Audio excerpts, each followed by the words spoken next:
ममता entertainment रु मु प्रियंका आपण मानक स्वागत जनाउछि। प्राचीन सांस्कृतिक शिक्षणीय तथा मनोरंजन धर्मी कार्यक्रम आम ओडिया पाला आमर एही सुरभि कार्यक्रम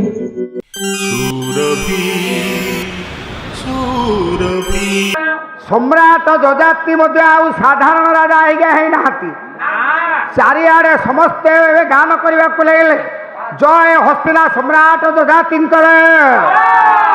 जय हस्तिना सम्राट जजाति जय हस्तिना सम्राट जजाति राजा जिते बेले साधारण राजा नुहंती सम्राट पदवाच्य हेले राजा मन को मन दिने विचार कले हे मोर माँ मैंने एणिकी कौन करेंगे कले सम्राट तो हेली मो पुओ पुरु आज मो पाई केते कष्ट स्वीकार करुछि मो पुओ पुरु आज अकाल बार्धक्य ग्रहण करिछि मु आज ताकू मुक्ति देवी शुक्राचार्य कहीकि जाइछन्ति जेउ दिन तमे चाहिबो सेई दिन तमे पुओर मुक्ति देई पारिबो दिने विज्ञान मणि स्मरी शुक्राचार्य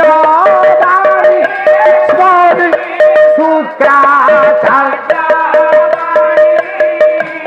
पात्र मंत्री पारिषद वर्ग डकाई पात्र मंत्री वर्ग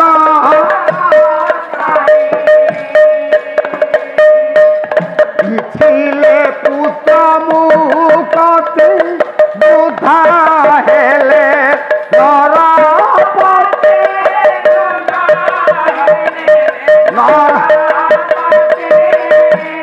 प्रिय पुत्र गुरु हस्ते राज्य को देई आदेशिले सजा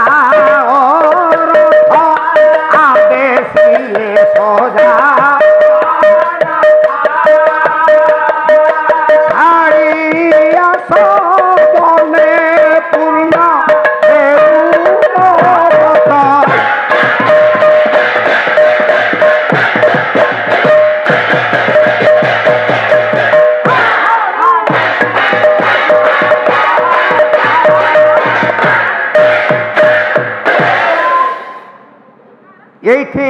राजा तंकर पारिषद वर्ग को डकाइले हे पारिषद वर्ग आज आस मोर मनर अभिलाष को मुझ तुम निकट में व्यक्त करुच्ची मो प्रिय पुत्र पुरु को टिके मो निकट को डाकी आण मु आज इच्छा करुच्ची मोर प्रिय पुत्र पुरु तार यौवन को फेरी पाऊ महाराज महाराज गुरुदेव आचार्य शुक्राचार्य निर्देश क्रमे शुक्राचार्य कथा मुताबक मु आज वृद्ध होउछि मो पुओ तार यौवन को फेरी पाऊ मु चिंता करुछि एतिकी कहवा समय रे आज्ञा पुरुर यौवन प्राप्त हो गला पुरु अंगरे आ वार्धक्य नाही पारिषद वर्ग बसिछंती राजा कहिले आज देख पारिषद वर्ग मोर आउ ये राज्यर बसिबार सिंहासन रे अधिकार नाही श्रेष्ठ पुओ मोर हेला पुरु शर्मिष्ठा गर्भरु जात होइथिले मध्य आदि मु तारी करे राज्य भार को अर्पण करी हस्तिनार राज सिंहासन को अर्पण करी देई मु बानप्रस्थ व्रत अवलंबन करबा पई वनगामी हेबी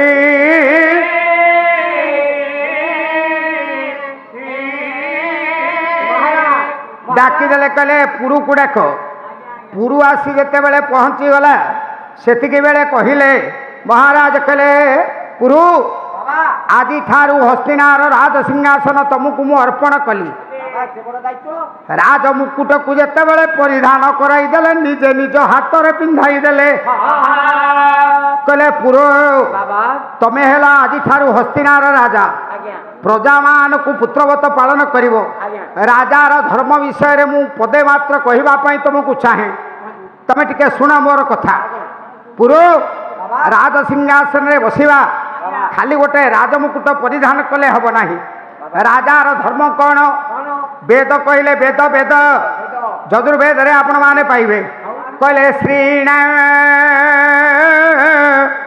मुदार धरुण रईण प्रापण सम ଗୋପା ଯଜୁର୍ବେଦରେ ରାଜ ଧର୍ମ ସମ୍ବନ୍ଧୀୟ ଜ୍ଞାନ ଆଜ୍ଞା ରହିଛି। ଯଜୁର୍ବେଦ କହିଲେ ସମ୍ରାଟ ଯଜାତି ନିଜେ ପାଠ କଲେ କହିଲେ ପୁରୁ ରାଜାର ଧର୍ମ ହେଉଛି ନିଜେ ଲକ୍ଷ୍ମୀଯୁକ୍ତ ହେବ ଏବଂ ପ୍ରଜାମାନଙ୍କୁ ଲକ୍ଷ୍ମୀଯୁକ୍ତ କରାଇବ। ରାଜାର ଧର୍ମ ହେଉଛି ଧରୁଣାମ ଧର୍ମ ଧାରୟତି ଧର୍ମକୁ ଧାରଣ କରିବ। ନିଜେ ଧର୍ମ ପଥରେ ଚାଲିବା ସହିତ ପ୍ରଜାମାନଙ୍କୁ ଧର୍ମ ପଥରେ ପ୍ରବର୍ତ୍ତାଇବ। ରାଜାର ଧର୍ମ ହେଉଛି ଉଦାର। ରାଜା ନିଜେ ଉଦାର ଚେତା ହେବ, ପ୍ରଜାମାନଙ୍କୁ ଉଦାର ଚେତା ଶିକ୍ଷାଦାନ କରିବ। ରାଜା ପ୍ରଜାମାନଙ୍କୁ ଶୃଙ୍ଖଳାର ଜ୍ଞାନ ଶିଖାଇବ। ରାଜା ଗୋପାଳନ କରିବ ସୋମ ଗୋପାହା। ରାଜା ନିଜେ ଗୋପାଳିବ, ପ୍ରଜାମାନଙ୍କୁ ମଧ୍ୟ ଗୋପାଳନ ପାଇଁ ଶିକ୍ଷା ଦେବ। ରାଜା ବ୍ରାହ୍ମଣର ସେବା କରିବ, ବ୍ରାହ୍ମଣର ସମ୍ମାନ ରକ୍ଷା କରିବ। ବ୍ରାହ୍ମଣର ସମ୍ମାନ ଯେମିତି ରାଜା ନିଜେ ରକ୍ଷା କରିବ, ପ୍ରଜାମାନଙ୍କୁ ମଧ୍ୟ ଶିଖାଇବ।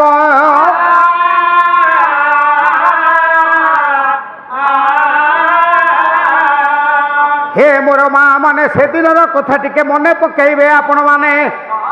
ଯେଉଁଦିନ ରାଜା ଅଯୋଧ୍ୟାର ରାଜା ରାମଚନ୍ଦ୍ର ସୀତାଙ୍କୁ ନିର୍ବାସିତ କରିବା ପରେ ବସିଛନ୍ତି ଆଜ୍ଞା ମଣ୍ଡପ ଉପରେ, ଜଣେ ସୀତାଙ୍କର କଥାକୁ ମନେ ପକାଉଛନ୍ତି।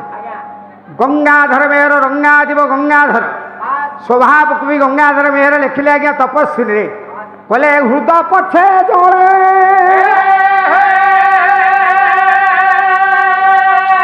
ବିଦ୍ୟୁତ ଜଳ ଦାନେ ଘନ ବାଧ୍ୟ। ये सुख तजी राजा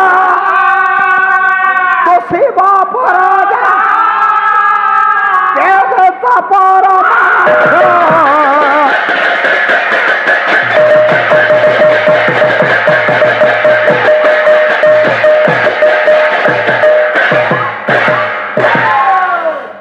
सीतांकु निर्वासित करने परे परे लो मो माँ माने राजार धर्म कौन मोटे निर्दिष्ट भाव प्रजानुरंजन रामचंद्र कहते मुक्तकंठरे स्वीकार करिसेंते। स्वभाव कवि गंगाधर मेहर भाषा हृद पछे जले विद्युत नले, विद्युत निआरे विद्युत अग्नि रे हृदय पछे जली पड़ी जाउछिलो मो माँ माने, किंतु मेघ कौन करुछि? जलदान करुछि पृथ्वीर शांति पाई, पृथ्वीर शांति उद्देश्य रे मेघ जलदान करुछि पृथ्वीर मंगल पाई। सुख तेजी राजा तो शिव परजा तेबे ता परमाराध्य। जदि प्रकृत राजा निजे सुख को जलांजलि दे प्रजा मानकर सुख पाई दुख को वरण करे ताहेले ताहा एव परम आराध्य। माननीय विद्वान मंडली, राजा और धर्म राजार कर्म विषय सचेतन कराई महाराज जजाति आज सम्राट पदबाच्य है कहले पुरुरे प्रत्येक राजा महाराजा सम्राट मानकर अच्छी ओडिया भागवत रे आपणकर प्रमाण शेष समय बानप्रस्थ व्रत अवलंबन करने विधेय कौन कहले जगन्नाथ दास कहले जे बानप्रस्थ लक्षण ये ताहा कहिबा बेसु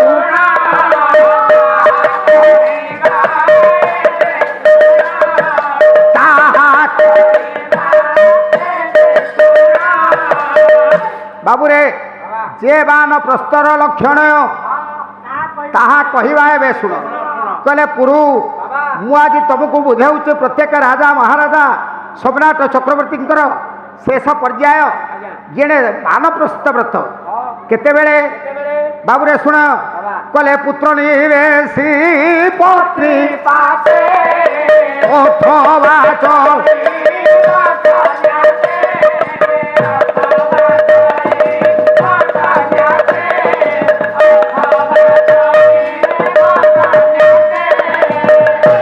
कहले पुत्रार्थ क्रियते भार्या पुत्र पिंड प्रयोजन माने पुओटीए भार्याटे ग्रहण कर ପତ୍ନୀ ଧର୍ମରେ ସଂସାର ଧର୍ମ ଆପଣ ମାନେ ଜାଣନ୍ତୁ ଚାରିଟା ଆଶ୍ରମ କଥା ଆଜ୍ଞା ଆମ ଶାସ୍ତ୍ର ଆମ ଭାରତୀୟ ଦର୍ଶନ କହେ।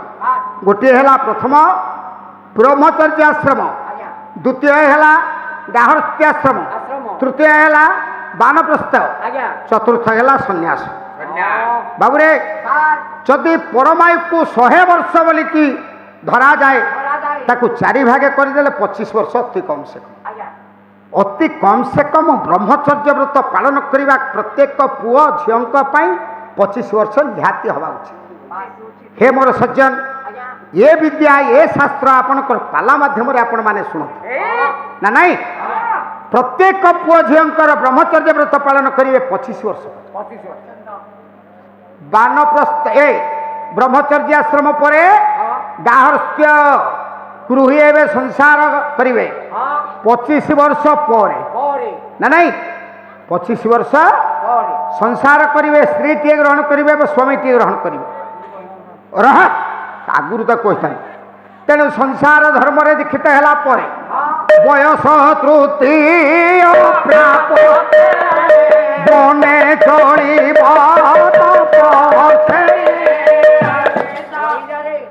ବୟସ ତୃତୀୟ ଯେତେବେଳେ ଆସିଗଲା ବ୍ରହ୍ମଚର୍ଯ୍ୟ ଆଶ୍ରମ ଗଲା, ଦ୍ୱିତୀୟ ଗଲା ସଂସାର ଧର୍ମ, ତୃତୀୟ ବୟସ ଆସିଲା ସେତେବେଳେ ତମେ ବାନପ୍ରସ୍ଥ ବ୍ରତ ଅବଲମ୍ବନ କରିବ।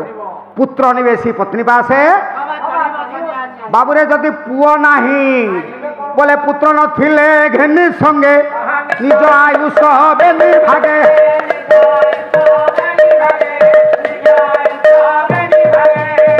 ପୁତ୍ର ନଥିଲେ ଯଦି ପୁଅଟିଏ ନାହିଁ, କନ୍ୟାଟିଏ ନାହିଁ, ସନ୍ତାନ ନାହିଁ, ତାହେଲେ ଆଉ ସ୍ତ୍ରୀକୁ କୋଉଠି ଛାଡ଼ିକି ଯିବେ? ପୁତ୍ର ନଥିଲେ ନିଜ ସଙ୍ଗତରେ ଧରି ନିଜ ଆୟୁଷ ବେନି ଭାଗେ। 100 ବର୍ଷ ହେଉ ବା 120 ବର୍ଷ ହେଉ, ଆଉ ସେତେବେଳେ ତାକୁ 2 ଭାଗ କରିଦେଲେ 60 ବର୍ଷ ହେଇଗଲା। 60 ବର୍ଷ ପରେ ଆଉ କ'ଣ ପୁଅ ଝିଅ ଜନ୍ମ ହେବାର ଆଶା କରିବେ? ତେଣୁ ପୁଅ ଝିଅ ଆଶା ନ କରି ସ୍ତ୍ରୀକୁ ସାଙ୍ଗରେ ଧରି ସନ୍ନ୍ୟାସ ବ୍ରତ ଗ୍ରହଣ କରିବେ।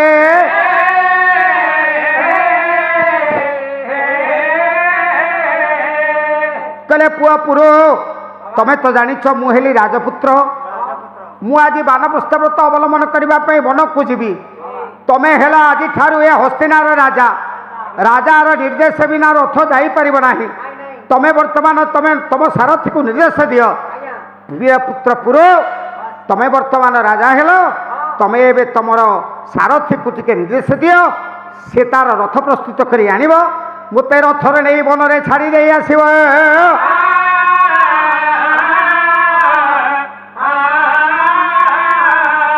ଆମର ଏହି ପାଲାର ସମସ୍ତ ଭାଗ ଗୁଡ଼ିକ ଆପଣଙ୍କୁ କିପରି ଲାଗୁଛି ତାହା ଆମର ଏହି କମେଣ୍ଟ ବକ୍ସ ମାଧ୍ୟମରେ ନିଶ୍ଚିତ ଜଣାଇବେ।